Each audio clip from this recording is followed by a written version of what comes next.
The federal government's refusal to renew its contract with the Acacia Center for Justice and nearly 100 more legal services providers after withholding more than $65 million in payment. As a de facto consequence of this decision, more than 25,000 unaccompanied immigrant children have had their legal representation abruptly ended, leaving them to navigate a broken immigration system alone. And for those currently being held in detention centers without access to their lawyers, this means that there is no longer anyone tasked with ensuring they are healthy, they are safe, and that they are protected. That is a betrayal of some of the most vulnerable people in our city, and an insult, as the governor said, to the very ideals upon which our nation has been built.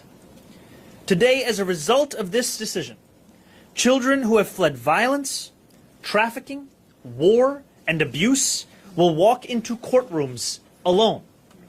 Children. And they have been alone before.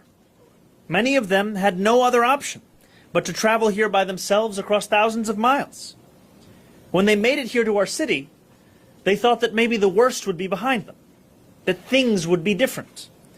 But now they will stand alone again as they face attacks from a trained government attorney across the aisle whose sole objective is to deport them back to the place they endured so much to escape. Some of these children are teenagers. Some are 10 years old. Some are 5 years old. Some are even younger. Many do not yet even speak the language in which they are to defend themselves. And even if they do, these are children that we are speaking about. They do not know how to navigate a courtroom. They do not know how to fill out an asylum application. They do not know how to ask for relief. They do not know how to gather evidence or to plead their case. And yet the consequences that they will face, simply for coming to this country in search of a better life, will be immediate and will be severe. Without legal representation, fewer than 1% of immigrant children are granted immigration relief. The federal government will tell you that they have fulfilled this contract with other legal services providers. Yet they have selected firms that lack the credibility and the seriousness to protect these children. Take one organization whose founder and former CEO, a retired ICE agent, resigned due to sexual misconduct allegations.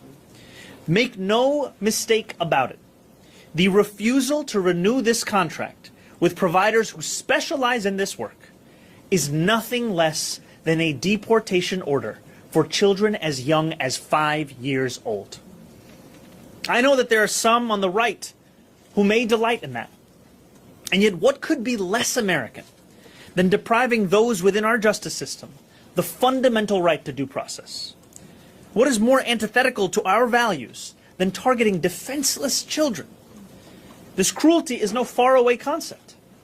ICE operates here in New York, terrorizing our immigrant families, breaking down their doors, separating children from their parents, and casting them into this nightmare with no way out.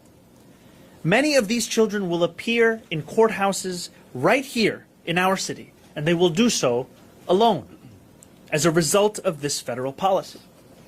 I am deeply grateful to the governor for her quick and decisive work to close the gap created by the termination of the contract with Acacia. This $7.25 million infusion of funds for legal services providers will make an enormous difference for more than 1,000 children in New York who are currently in active removal proceedings.